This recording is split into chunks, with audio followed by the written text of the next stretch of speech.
10 ఏళ్ళు సృష్టించిన గందరగోళం, చేసిన అప్పులు, తీసిన పరువు నిలబెట్టాలంటే ఇది సరిపోదు. కష్టపడుతున్నాం. దుక్కి దున్నంగానే పంట వండుతుందా?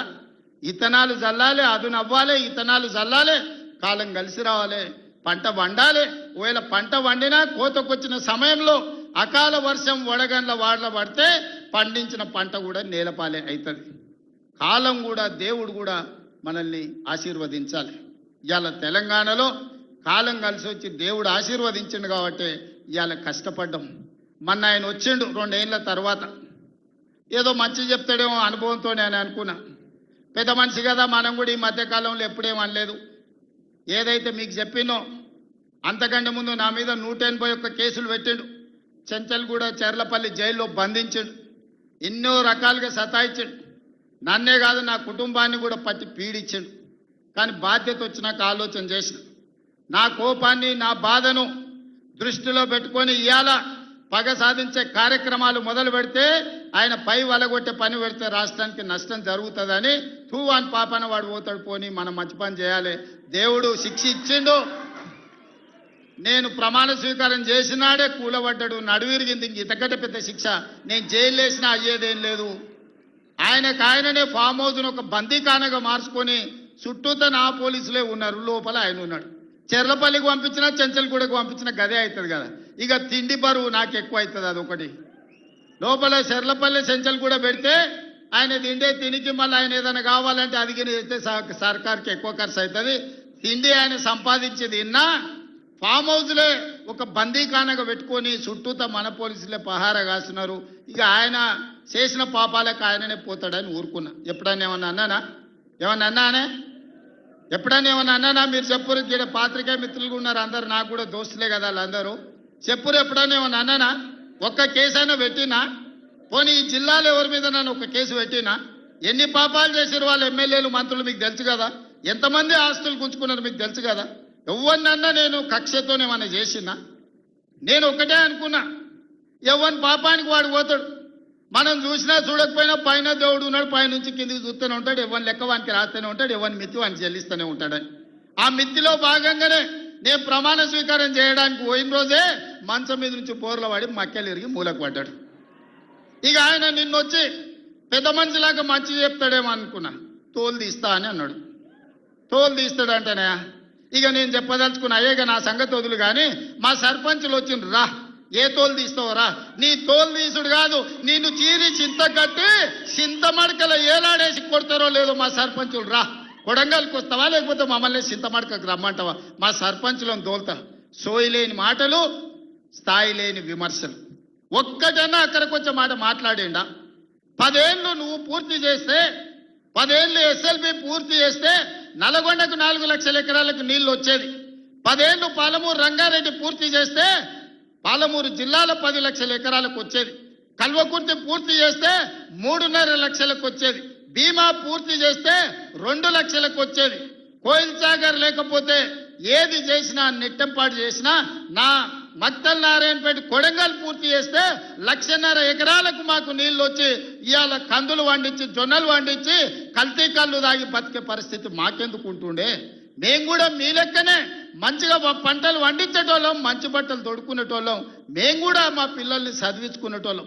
10 ఏళ్ళు పగబట్టి నారాయణపేట మక్తల్ ప్రాజెక్టును ఈనాడు పక్కన పెట్టి 69 జీవోను తుంగలో దొక్కితే ఊరూరు ఎత్తిపోతల పథకం కోసం మా కార్యకర్తలు, ఈ ప్రాంత రైతులు ధర్నాలు చేయలేదా? పార్టీలకు అతీతంగా 69 జీవో కోసం కొట్లాడలేదా? నీ సొమ్మె ఏం పోయిందా? మాకు నీళ్ళు ఇవ్వాలంటే నీకు ఇంత కడుపు నొప్పా? నువ్వు మళ్ళీ బయటకు వచ్చి ఇవాళ ఆయన తోలు తీస్తా అంటు. తోలు నాది కాదు కానీ ఆ షేక్పేటలో మటన్ కొట్టు మస్తాన్ ఉంటాడు. ఆయన రోజు మేకలను కోసి మండి నడుపుతుంటాడు. ఆయన చెప్పిన కేసీఆర్ ఖాళీగా ఉన్నాడంటనే తోలు తీస్తాడంట. నీ మటన్ కొట్టు మస్తాన్ దగ్గర ఇంత నౌకరీ ఇయ్యండ్రి, ఇంత బోటో కూరనో పోయేటప్పుడు ఇయ్యండ్రి బొక్కనో. ఎందుకంటే కోసిన వాళ్ళకు మామూలుగా తోలు, తలకాయలు ఇస్తాం కదా మనం ఇంటికాడ దసరా పండుగ అప్పుడు. అవునా? ఏం శివకుమార్ రెడ్డి, మన ఇళ్ళల్లో పండుగ పూట వచ్చి ఆటను కోస్తే కాళ్ళు తలకాయ కోసినోనికి ఇస్తాం కదా. ఇక మటన్ కొట్టు మస్తాన్ కూడా చెప్పిన, ఆ కేసీఆర్ ఖాళీగా ఉన్నాడంటేనే 2 ఏళ్ళు ఫామ్ హౌస్లో ఏం చేస్తున్నా అంటే తోలు తీసేది ప్రాక్టీస్ చేసిండంట. తోలు బాగా తీస్తాడంట. నీ మటన్ కొట్టులో ఈ తోలు తీస్తాడు, కాళ్ళు తలకాయలు మాత్రం ఉచితంగా సాయంత్రం పోతే దావతులో బోటిగిన ఏమైనా కొట్టుకొని సాయంత్రం 2 వేసేటప్పుడు తీసుకుంటాడేమో అని. 40 ఏళ్ళ అనుభవం అంటావు, రాష్ట్ర మంత్రి చేసిన అంటావు, కేంద్ర మంత్రి చేసిన అంటావు, 10 ఏళ్ళు ముఖ్యమంత్రిని చేసిన అంటావు, తెలంగాణ రాష్ట్రాన్ని సాధించిన అంటావు. నేను ఆడ ఫ్యూచర్ సిటీ కడుతున్నాను అంటే తొక్క తోలు వాడెవడో వస్తాడంటే వంతారనా బొంతారనా ఇవనే ఒక మాజీ ముఖ్యమంత్రి స్థాయిలో మాట్లాడే మాటలు మాకు రావనుకుంటున్నావా? మర్యాద ఉండదని మేము మాట్లాడతలేం. మర్యాద ఉండదని ఇవన్నీ విషయాలు మేము మాట్లాడతలేం. కానీ మాట్లాడ మొదలు పెడితే నువ్వు కాదు కదా నడుముకు రాయి కట్టుకొని ఆడ ఉన్న మల్లన్న సాగర్లో దుంకి చచ్చిపోతావు. మల్లన్న సాగర్ కాకపోతే రంగనాయ సాగర్ల మెడకు తాడేసుకొని ఊరేసుకొని చచ్చిపోతావు. చంద్రశేఖరరావు గారు నన్ను గెలకకు. నేను అన్ని చూసిన. ఎక్కడి నుంచి వచ్చిన నేను నల్లమల్ల అడవుల నుంచి వచ్చిన. జడ్పీటీసీ గెలిచిన, ఎమ్మెల్సీ గెలిచిన, ఎమ్మెల్యే గెలిచిన, ఎంపీ గెలిచిన, తెలంగాణ రాష్ట్రానికి ముఖ్యమంత్రి అయినా అమాం బాపత్ గాని కాదు. అక్కడి నుంచి వచ్చి అమెరికాలో అంట్లుదోమ వస్తే అయ్య పేరు చెప్పి మంత్రి అయినోని కాదు. ఊర్లో దుక్కి దున్ని కష్టమంటే తెలిసి రైతులలో నుంచి వచ్చినోని రైతు బిడ్డను. నాతోని తమాషాలు చేయకు. దుబాయ్ పాస్పోర్ట్ బ్రోకర్ల దందా చేయలే, రియల్ ఎస్టేట్ బ్రోకర్ దందా చేస్తుంది ప్రభుత్వం అంటున్నాడు. రియల్ ఎస్టేట్ వ్యాపారం పెంచుతుంది, రియల్ ఎస్టేట్ ఆదాయాన్ని పెంచుతుంది, రియల్ ఎస్టేట్ అభివృద్ధిని తీసుకొస్తుంది. నీ కొడుకేమో హైదరాబాద్లో రియల్ ఎస్టేట్ వాడిపోయిందంటావు. నువ్వు వచ్చేమో ఈ ముఖ్యమంత్రి రియల్ ఎస్టేట్ దందా చేస్తున్నాడు అంటాడు. ఇదేమన్నా పాస్పోర్ట్ బ్రోకర్ల దందానా? నేను ఎవరినేం దుబాయ్కి పంపుతా అని మోసం చేయలే. భూములు, ప్రభుత్వ భూములు, పరిశ్రమలు పెట్టడానికి రైతులు అడిగిన నష్టపరిహారం ఇచ్చి నిన్నగాక మొన్న మక్తల్ నారాయణపేట కొడంగల్ ప్రాజెక్టుకు 12 లక్షలు ఇస్తామన్నాం. మా రైతులందరూ కాదు కూడదన్నారు. ఏం కావాలన్నా అడగమని మా శ్రీహరికి, మా శివకుమార్ రెడ్డికి చెప్పిన, మా పర్ణికమ్మకు చెప్పిన. వాళ్ళు పోయి మాట్లాడిను. వాళ్ళు అడిగింది నాకు వచ్చి చెప్పురన్న. వాళ్ళు 20 లక్షల ఎకరం కావాలన్నారు. పిలిచి క్యాబినెట్లో పెట్టి ఎకరాకి 20 లక్షల దాకా ఇచ్చి 96% ప్రజలు ఏకగ్రీవంగా ఆమోదిస్తే వాని భూమి పోయిన దుఃఖంలో ఉంటాడు 10 రూపాయలు ఎక్కువేయాలని 20 లక్షల ఎకరాలకు చెల్లించి నిన్నగాక మన లగచర్ల లేకపోతే హకీంపేటలో పోలేపల్లె భూమి తీసుకున్నాం. మొదట్లో 7 లక్షలు అన్నారు. అధికారులతో పంచాయతీ పెట్టుకురు. పాపం తెలిసి తెలియక వాళ్ళు చేసిన అబద్ధాలకు ఈరోజు పంచాయతీ పెట్టుకురు. చివరికి అడిగినాం 20 లక్షలు 22 లక్షలు కావాలని ఇచ్చినాం. ఇందిరమ్మ ఇల్లు కావాలన్నారు, ఇచ్చినాం. అక్కడ అభివృద్ధి ఏం కావాలన్నో చేస్తామని చెప్పినాం. ఆడకు జూనియర్ కాలేజ్ ఇచ్చినాం, మెడికల్ కాలేజ్ ఇచ్చినాం, ఇంజనీరింగ్ కాలేజ్ ఇచ్చినాం, డిగ్రీ కాలేజ్ ఇచ్చినాం, అగ్రికల్చర్ కాలేజ్ ఇచ్చినాం, వెటర్నరీ కాలేజ్ ఇచ్చినాం. ఈ రోజు సైనిక్ స్కూల్ ఈ రాష్ట్రంలోనే లేదు. సైనిక్ స్కూల్ని కూడా ఈరోజు లగచర్ల కాడికి తీసుకొచ్చి పెట్టినాం. ఇవాళ రాష్ట్రంలోనే ఒక ఆదర్శంగా 250 ఎకరాలలో ఒక ఎడ్యుకేషన్ హబ్ కడుతున్నాం. ఈ రోజు మేం పోయి ఆ ఊరికో ఈ ఊరికో ఆ పట్టణానికో పోయి చదువుకున్నాడు కాదు. తెలంగాణ రాష్ట్రంలో నలుమూలల నుంచి కొడంగల్కి వచ్చి చదువుకునేటట్టు ఒక ఎడ్యుకేషన్ హబ్బే ఈరోజు కొడంగల్ కడుతున్నాం. ఇది మా విధానం. మేము కక్షల రాజకీయం చేయం. ఎవరి మీద కక్ష కట్టం. ఎవరి పాపానికి వాడు పోతాడని దేవుడి మీద నమ్మకంతో కష్టాన్ని నమ్ముకున్నోళ్ళు కొడంగల్ ప్రజలు రోజుకో 2 గంటలు ఎక్కువ పని చేసేటోళ్ళే కానీ ఎవరిని సొమ్ము ఆశించేటోళ్ళు కాదు. ఎవరి గురించి మేము ఆలోచన చేయం. మా పని మేము చేసుకుంటాం. కానీ మా పని మేము చేస్తుంటే కూడా కాళ్ళలో కట్టె పెట్టిర్రు అనుకో, ఇక మా సంగతి అయితే చూపుతామయ్యా. ఏమంటారు? అంతేనా? అంతేనా? 2 ఏళ్ళు ఏమన్నా అన్నానా? ఆయన మన బయటకు వచ్చి ఇక చూస్తా, తోలు తీస్తా, తాట తీస్తా, ఇక నీ సంగతి చెప్తా అన్నాడు. రా బిడ్డ రా రా, రెడీగా ఉన్నారా? ఇక అందుకే కొడంగల్ నుంచే చెప్తాం నీకు అని చెప్పి 3 రోజుల నుంచి మాట్లాడలేదు. ఇవాళ మాట్లాడుతున్నా. ఆయన కొడుకు చెప్తున్నాడు, మైకు ముందలకు వస్తలేడు, ఆయన దాచుకున్నాడు. ఆయన నీ ముఖం ఎప్పుడైనా చూసుకున్నావు అద్దంలా? పేడమూతి బోడిలింగం, నువ్వు కూడా నా గురించి మాట్లాడతావా? నీవెంత, నీ స్థాయి ఎంత? అయ్య పేరు చెప్పి బతికటోనివి నువ్వు. ఆంధ్రలో గుంటూరులో గుడివారిలో చదువుకున్న నువ్వు, నీకేం తెలుసు తెలంగాణ గురించి, మా పౌరుషం గురించి? నువ్వు కాదు, మొత్తం నీ జాతినంతా తెచ్చుకో. ఎట్లా తెచ్చుకుంటావు? ఏడికి రావాలనో చెప్పు. మా ఊరు అన్నారా? మేమన్నా మీ ఊరికి వస్తాం. ఎవడు భయపడుతుండో సంగతి తేలుస్తా. వెనకటికోసారి చెప్పిన గిట్లనే గజ్వేల్కి వచ్చి చూడు అని చెప్పిన, గజ్వేల్కి వస్తా బిడ్డ నీ నెత్తి మీద కాలు పెట్టి తొక్కుతా అని. గజ్వేల్కి లక్షలాది మంది కార్యకర్తలతో పోయినాం, కాలు మీద పెట్టి తొక్కితే పాతాళానికి పోయిన మళ్ళీ ఇప్పటి వరకు తేలలేదు. ఇవాళ చెప్తున్న మీడియా మిత్రులారా రాసుకోండి, 2029 ఎన్నికల్లో 2/3 మెజారిటీ మన సీట్లు ఒకవేళ 119 ఉంటే 80కి పైగా సీట్లతోని 2029లో మా ప్రభుత్వం ఏర్పాటైంది. ఒకవేళ 153 సీట్లయితే 100 పైగా సీట్లతోని 2/3 మెజార్టీతోని తెలంగాణలో రెండోసారి కాంగ్రెస్ ప్రభుత్వాన్ని తెస్తాం. ఇది మా సవాల్. చంద్రశేఖరరావు గారు, తారక రామారావు గారు, హరీష్ రావు గారు, దయాకర్ రావు గారు, ఇట్లా చెప్పుకుంటూ పోతే వినోదరావు గారు, కుక్కట్పల్లి కృష్ణారావు గారు, రాసి పెట్టుకో. 2029లో 2/3 మెజార్టీతోని ఈ రాష్ట్రంలో కాంగ్రెస్ ప్రభుత్వాన్ని ఏర్పాటు చేస్తా. ఇదే నా సవాల్. శాతనైతే కాసుకో బిడ్డ, నీ రాజకీయం ఏందో నేను చూస్తా. నేను రాజకీయం చేసినంత కాలం ఈ కల్వకుంట చూసేటోళ్ళు కాలకుంట విషం లాంటి కేసీఆర్ కుటుంబాన్ని అధికారులకు రానివ్వను. ఇదే నా శపథం, ఇదే నా శపథం. కొడంగల్ బిడ్డగా ఈ గడ్డ మీద నుంచి నేను శపథం చేస్తున్నా. నేను రాజకీయాలలో ఉన్నంతసేపు రాబోయే ఎన్నికల్లో కేసీఆర్ కుటుంబానికి అధికారం అనేది ఇక కళ. బీఆర్ఎస్ పార్టీ కేసీఆర్ చరిత్ర గతమే. మీ పార్టీకి మీకు భవిష్యత్తు లేదు. ఎవడైనా చర్చించుకుంటే పొద్దుపోయినప్పుడు మాట్లాడుకోవడానికి పనికొచ్చే చరిత్రనే తప్ప భవిష్యత్తు తెలంగాణ రాష్ట్రానికి నీ తరఫున ఒరిగేది ఏమీ లేదు. బీఆర్ఎస్ కేసీఆర్ గతమే, తెలంగాణ భవిష్యత్తు కాంగ్రెస్. మీ గత చరిత్రతోని ఈడ ఒరిగేదేం లేదు. వెనకటికెవడో అన్నాడంట, మా తాతలు నేతులు దాగినరు, మీరు వచ్చి మా మూతులు నాకండి అని. అట్లా ఉన్నది. నిన్ను అసెంబ్లీలో ఓడగొట్టినాం, పార్లమెంట్లో గుండు సున్ని ఇచ్చినాం, మన కంటోన్మెంట్లో బండకేసి కొట్టినాం, మొన్న జరిగిన జూబ్లీహిల్స్లో బోడబండలో బండ కింద వాతి పెట్టినాం. నిన్నగాక మొన్న జరిగిన సర్పంచులల్లా 12,726లో 8,335 సర్పంచులను గెలిపించుకున్నాం. సిగ్గు లేదు, ఇన్నిసార్లు ఓడగొట్టినా ఇంకా సిగ్గు లేకుండా బయటకు వచ్చి కింద పడ్డ పైకాలు నాదే అని వెనకటికి ఓడో అన్నాడట. ఇట్లాంటి ఊకదంపుడు ఉపన్యాసాలు పొంకనాలు వెనకడికి ఎవడో పొంకనాల పోషగాడు చెప్పినట. నాకున్నే 3 ఏళ్ళే కానీ 36 దొడ్లు ఉన్నాయని చెప్పినట. ఇవన్నీ కళ్ళు కాంపౌండ్లో చెప్పుకోవడానికి బాగుంటాయి, కాలక్షేపం చేయడానికి.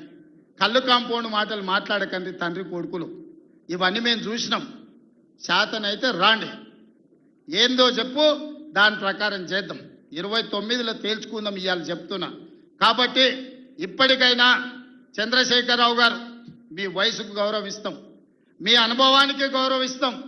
ప్రతిపక్ష నాయకుడు నీకు హోదా ఉన్నది. శాసనసభ సమావేశాలు ఏర్పాటు చేసినాం. 29 నుంచి చర్చలు రాబోతున్నాయి.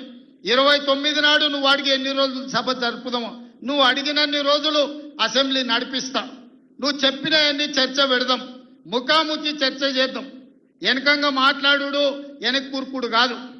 నీళ్ల మీద మాట్లాడతామా, నియామకాల మీద మాట్లాడతామా, నిధుల మీద మాట్లాడతామా, తెలంగాణలో జరిగిన అభివృద్ధి మీద మాట్లాడతామా, రైతు భరోసా మీద మాట్లాడతామా, రైతు రుణమాఫీ మీద మాట్లాడతామా, లేకపోతే ఆడబిడ్డలకు ఇచ్చిన ఉచిత బస్సు మీద మాట్లాడతామా, లేకపోతే నువ్వు ఏం కోరుకుంటావో చెప్పు, షాదీ ముబారక్ మీద మాట్లాడతామా, కళ్యాణ లక్ష్మి మీద మాట్లాడతామా, ఇందిరమ్మ ఇండ్ల మీద మాట్లాడతామా, దేని మీద మాట్లాడతామో చెప్పు, నేను సిద్ధంగా ఉన్నా. చర్చిద్దాం, దేశానికి ఆదర్శంగా నిలబడదాం, సమస్యల మీద మాట్లాడదాం, ఎవరు ఏం చేసినరో చెప్పుకునే అవకాశం కల్పిస్తాం. రాండి, మీరు మొహం చాటేసి ఫామ్ హౌస్లో పడుకొని మీరు ఖాళీగా ఉన్నప్పుడు పార్టీ ఆఫీసులు వచ్చి 10 మంది చెంచాలను పెట్టుకొని ఆ 10 మంది చెంచగాళ్ళ ముందల నువ్వు పొంకనాలు కొట్టుడు కాదు. నిజమైన చర్చ అసెంబ్లీలో చేద్దాం. ప్రజలు ఎన్నికలు ముగిసినాయి, అసెంబ్లీలో చర్చ చేయమని చెప్తారు. ఎవరు ఏం మాట్లాడతారో ప్రజలు వింటారు. విఘ్నులైన ప్రజలు తీర్మానం చేస్తారు.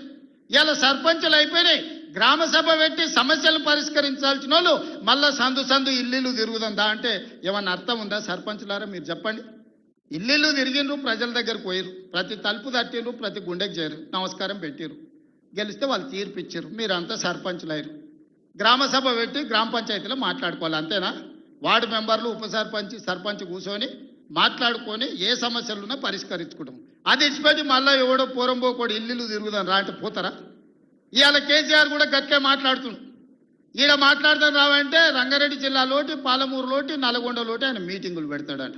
నువ్వు మీటింగులు పెట్టకపోతే సంతలో పోయి బర్లను కాసుకో, మేము వద్దంటున్నామా? మాదేం పోయింది?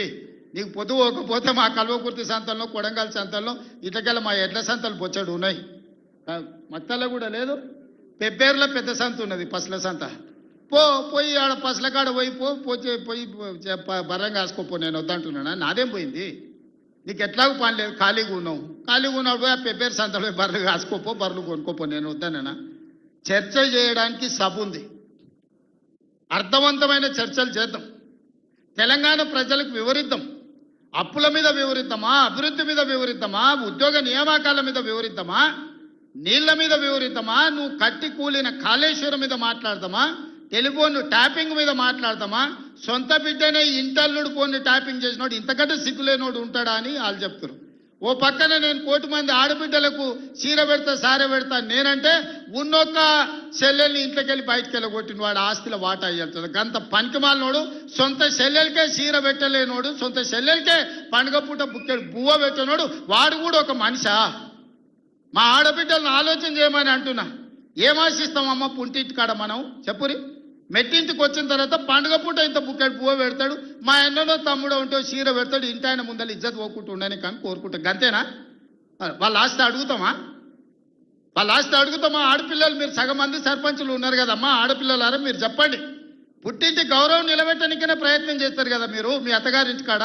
వాళ్ళ ముందర మీకు ఇజ్జత్ లేకుండా పండుగ పూట తల్లిదండ్రులు వాడు అన్ననో తమ్ముడో ఉంటే పండుగకి ఇంటికి కూడా విలువకపోతే మీ అత్తగారి ఇంటి కాడ, పక్కింటి కాడ, తోటికోడల ముందర ఇజ్జత్ పోతుంది. అమ్మ గిత్త కంటే అవమానం ఉంటుందా? ఓ పిలిచో సారి చీర పెట్టకపోయినా మీరే కూడా పెట్టుకుని ఉంటే వానికి ఇచ్చో చీర కొని నువ్వు పెట్టినట్టు అన్న చేయరా అంటాం.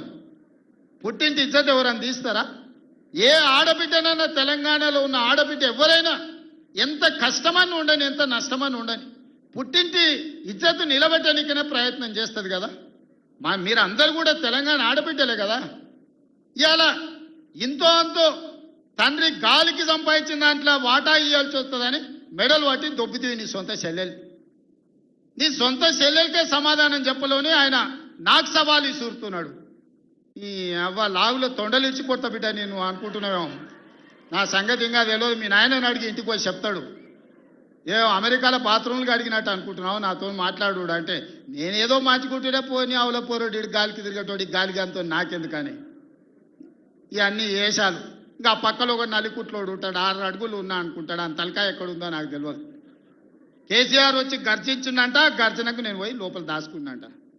ఇక కేసీఆర్ గర్జనలు గర్జించినట్టు లేవురా నాయన. మన గాడిదలు ఏం చేస్తావా? ఒండ్ర పెడతాయా? ఏమంటారు గాడిదలను? గాడిదలు అరిస్తే ఏమంటారు నరసింహ? గట్లున్నది మీ గాండ్రింపులకు, మీ బెదిరింపులకు, ఉడత ఊపులకు భయపడ్డాడు ఎవరు లేడు బిడ్డ. ఈడ దుక్కి దున్నిన చేతులు ఉన్నాయి. మీరేదో తోలు తీస్తా అంటే తీపించుకోనికే లేము. ఈ కండలు కరిగినాయి, మిగిలిందే తోలు. ఫస్ట్ నీ తోలు సంగతి చూసుకో, నీ తోలు సంగతి చూసుకో. ఊర్లో మాకు తెలుసు, ఊర్లల్లో నాటుకోళ్ళు ఉంటాయి కదా, కోని కాల్చినాక మనం మంచిగా కాల్చి తోలు తీసి పసుపు పెడతాం కదా, మంచిగా తోలు తీసి పసుపు పెడతారు బిడ్డ మా కొడంగల్ వాళ్ళు. నువ్వేదో తెలివితేటలు అనుకుంటున్నావు. ఈ తమాషా మాటలు, ఈ అతి తెలివితేటలు కట్టి పెట్టుకో. ఎన్ని ఎలక్షన్లు జరిగినా సిగ్గు లేకుండా అన్నిట్లలో డిపాజిట్లు పోతున్నా, బండకేసి కొడుతున్నా బుద్ధి రాలే. ఇప్పటికైనా మారుండ్రి. నాకేం లేదు, మీరు అట్లుంటేనే మంచిది. ప్రజలు చీత్కరిస్తారు, చీదర కొడతారు, లాస్ట్ దేనికి వనికి రాకుండా పోతారు. కాకపోతే ప్రతిపక్షమే లేదు తెలంగాణలో అని బయటకు పోతే ఇజ్జత్ పోయేటట్టు ఉన్నది. గదొక్కటే నా చింత. అందుకే మిత్రులారా మంచిగా చేయండి. వేదిక మీద ఉన్న పెద్దలకు, మా మంత్రులకు అందరికీ నా సూచన, గ్రామాలలో సర్పంచులు వచ్చారు, అందరినీ కలుపుకోపోండి. గ్రామాల అభివృద్ధి జరిగినప్పుడే తెలంగాణ అభివృద్ధి జరుగుతుంది. ఇవాళ తెలంగాణ అభివృద్ధి చేసే బాధ్యత మనది. చిన్న వయసులో నాకు అవకాశం వచ్చింది. ఇప్పుడు చాలామంది మా సర్పంచ్ అమ్మ వచ్చింది సజ్జకాన్పేట, రేణుకమ్మనా మౌనిక మా రాములు తమ్ముని కోడలు మౌనిక చెప్పింది 24 ఏళ్ళు చిన్న వయసులో నేను సర్పంచ్ అయిన సార్ అని. ఎన్నో ఆలోచనలతోని ఇలా చిన్న వయసులో మీరు అందరు సర్పంచ్లు అయినరు. ఇంజనీరింగ్ చదువుకున్న వాళ్ళు అయినరు, డిగ్రీ చదువుకున్న వాళ్ళు అయినరు, 22, 23 ఏళ్ళకు ఉన్న వాళ్ళు అయినరు, పెద్దోళ్ళు 80 ఏళ్ళు ఉన్న వాళ్ళు కూడా సర్పంచ్లు అయినరు. మా రాఘవ వాళ్ళ తల్లి సర్పంచ్ అయింది. వీళ్ళందరూ ఎందుకు అయినరు అంటే గ్రామానికి ఏమైనా చేయాలని అయినరు. మరి వాళ్ళ ఆలోచనలు వాళ్ళ గ్రామానికి చేయాలన్నదాన్ని మనం ఈరోజు పూర్తిగా సహకారం అందించాలి వాళ్ళకు. వాళ్ళందరినీ కూడా వాళ్ళ ఊర్లలో ఏం మాట ఇచ్చిండ్రో ఆ పనులు మనం చెయ్యాలి. వీలైనంత మేరకు నిధుల కష్టం ఉన్నది, మనం ఇచ్చేది మనం ఇద్దాం, కేంద్రం నుంచి తెచ్చేది కేంద్రం నుంచి తెద్దాం. మార్చి లోపల కేంద్రం నుంచి 3,000 కోట్ల రూపాయల నిధులు నేను పట్టుకొస్తా. మీకు అందరికీ గ్రామాలలో నిధులు ఇచ్చే బాధ్యత నాది. మార్చి 31 తారీఖు లోపల 3,000 కోట్ల రూపాయలు గ్రామాలకు పంపించే బాధ్యత నేను తీసుకుంటాను. ఆ నిధులు దుర్వినియోగం కాకుండా మంచిగా ఖర్చు పెట్టుకుని మంచి పేరు తెచ్చుకోరు. నాకెట్లా చిన్న వయసులో ఈ రాష్ట్రానికి ముఖ్యమంత్రి అయ్యే అవకాశం వచ్చిందో, రోజుకు 18 గంటలు కష్టపడి ఎట్లయితే పనిచేస్తున్నానో మీరు కూడా గ్రామాలలో పని చేయండి, కష్టపడుండ్రి, గ్రామంలో ఇంత మంచి పేరు తెచ్చుకోండి, గ్రామాన్ని అభివృద్ధి చేయండి. నా వైపు నుంచి పూర్తిగా సహకారం ఉంటుంది.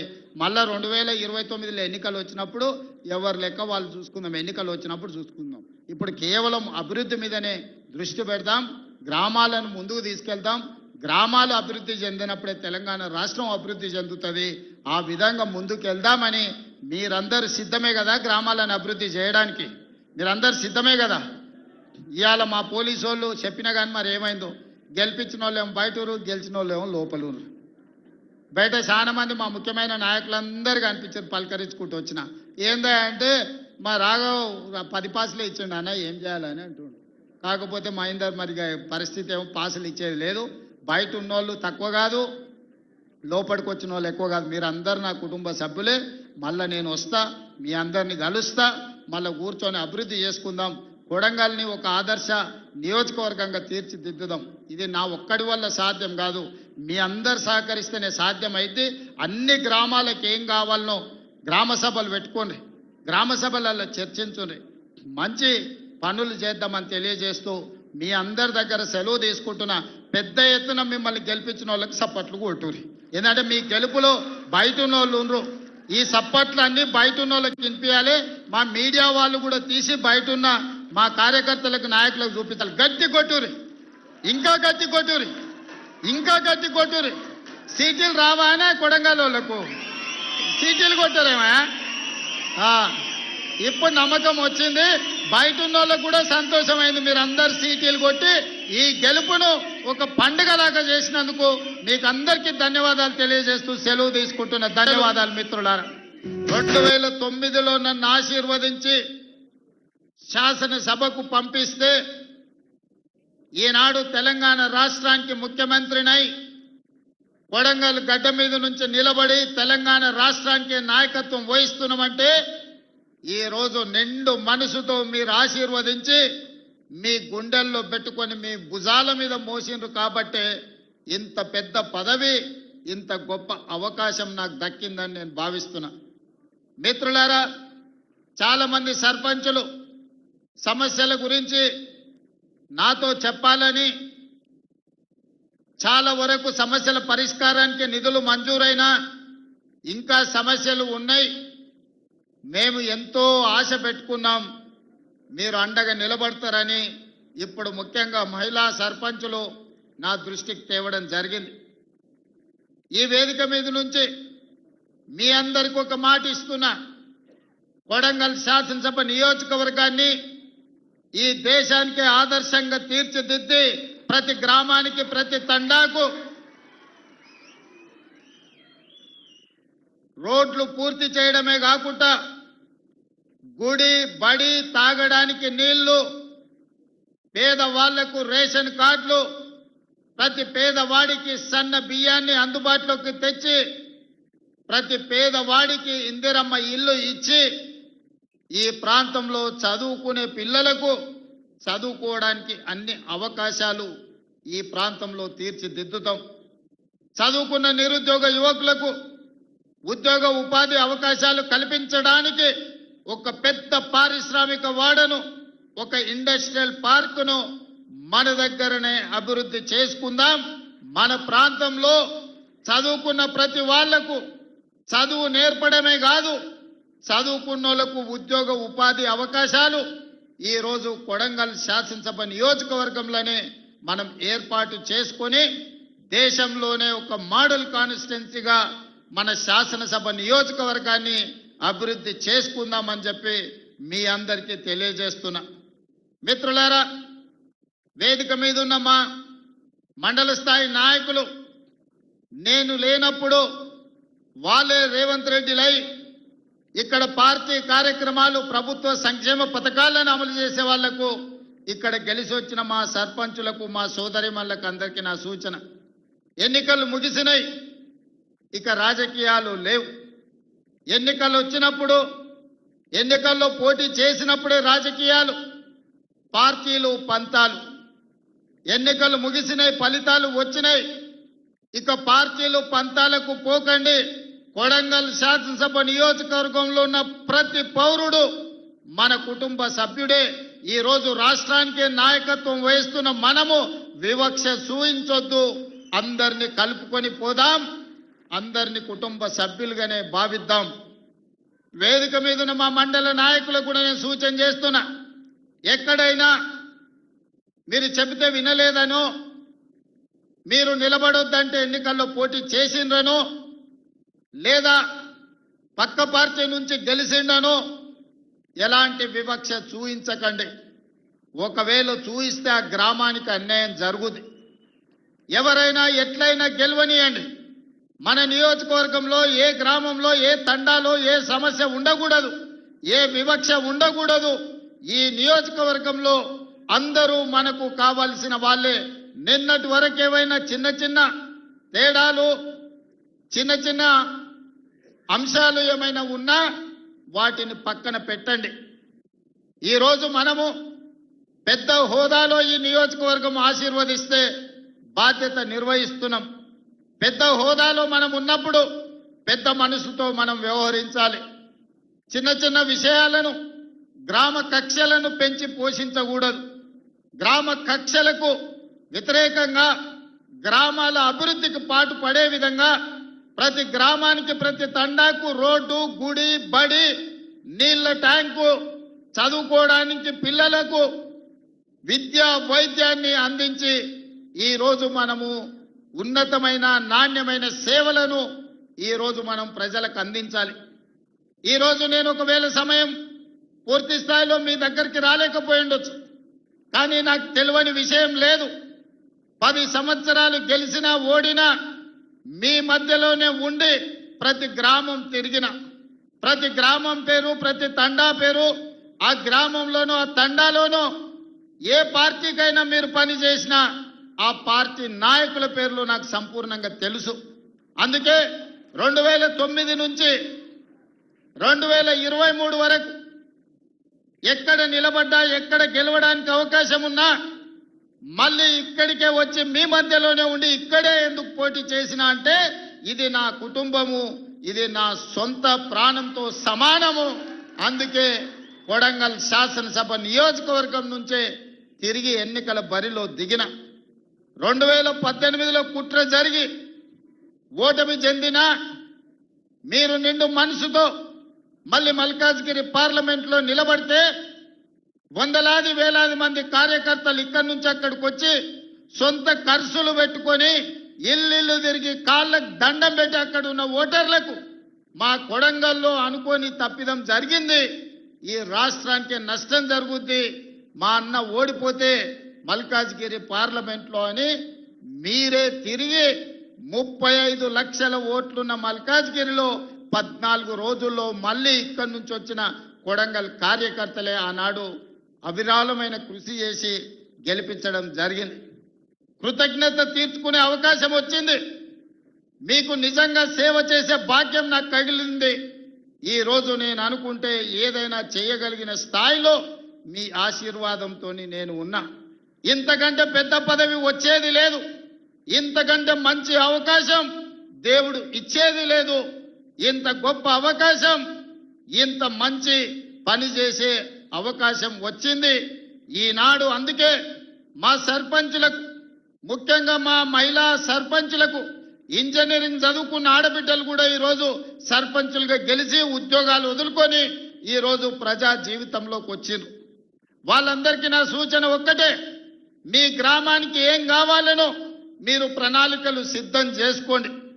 ఈ వేదిక మీద నుంచి రాష్ట్రంలో గెలిచిన 12,706 మంది సర్పంచులకు నేను సూచన చేస్తున్నా, ప్రత్యేకంగా స్పెషల్ డెవలప్మెంట్ ఫండ్ చిన్న గ్రామాలకు 5 లక్షలు, పెద్ద గ్రామాలకు 10 లక్షలు యథావిధిగా మీ గ్రామాలకు వచ్చే నిధులు కాకుండా స్పెషల్ డెవలప్మెంట్ ఫండ్ ముఖ్యమంత్రి నిధి నుంచి మేజర్ గ్రామ పంచాయతీలకు 10 లక్షలు, చిన్న గ్రామ పంచాయతీలకు 5 లక్షలు నూతన సంవత్సరంలో మీకు ఇచ్చే బాధ్యత నాది అని ఈ వేదిక మీద నుంచి తెలియజేస్తున్నా. కేంద్ర ప్రభుత్వం నుంచి రాష్ట్ర ప్రభుత్వం నుంచి వచ్చే నిధులకు ఈ నిధులు అదనం. ఇవాళ మీరందరూ గ్రామంలో ఏదో చెప్పి ఉంటారు, ఎన్నికలకు పోయినప్పుడు ప్రభుత్వం నుంచి వచ్చే నిధులు మీకు సరిపోకపోవచ్చు, లేదా మీరు ఏదైనా ప్రత్యేక మాట ఇస్తే ఆ మాట నిలబెట్టుకోవాలంటే మీకు కష్టం అవుతుండొచ్చు. అందుకే సర్పంచుల గౌరవం నిలబెట్టడానికి, గ్రామంలో మీ మర్యాద పెంచడానికి చిన్న గ్రామ సర్పంచులకు 5 లక్షలు, పెద్ద గ్రామ సర్పంచులకు 10 లక్షల రూపాయలు స్పెషల్ డెవలప్మెంట్ ఫండ్ నుంచి ఎమ్మెల్యేలకు సంబంధం లేకుండా, ఎంపీలకు సంబంధం లేకుండా, మంత్రులకు సంబంధం లేకుండా ప్రత్యక్షంగా ముఖ్యమంత్రి నుంచి సర్పంచులకు నిధులు పంపించే బాధ్యత నేను తీసుకుంటా. ఈ కొడంగల్ వేదిక మీద నుంచి మా సర్పంచులందరికీ నేను విజ్ఞప్తి చేస్తున్నా, ప్రణాళికలు సిద్ధం చేసుకోండి. మీరు ఇచ్చిన మాట నిలబెట్టుకోవడానికి మీ గ్రామంలో దీర్ఘకాలికంగా వాయిదా పడుతున్న సమస్యను పరిష్కరించుకోవడానికి మీరు ఈ నిధులను ఉపయోగించండి. దాంతో మా సర్పంచ్ గారు ఇచ్చిన మాట నిలబెట్టుకున్నారు. ముఖ్యమంత్రి గారి నుంచే డైరెక్ట్గా ప్రత్యక్షంగా నిధులు తెచ్చుకోగలిగిన మా సర్పంచులని మీ గౌరవం నిలబడుతుంది, మీ మర్యాద పెరుగుతుంది. అందుకే ప్రత్యక్షంగా ఈనాడు ఈ గ్రామ సర్పంచులకు నిధులు ఇవ్వాలి అని నిర్ణయం తీసుకున్నా. మిత్రులారా, ఈ వేదిక మీద నుంచి తెలంగాణ ప్రజలకు నేను సూచన చేస్తున్నా, 2023 డిసెంబర్లో మీరు ఆశీర్వదించి మెజారిటీ ఇచ్చి ప్రభుత్వాన్ని ఏర్పాటు చేసింది.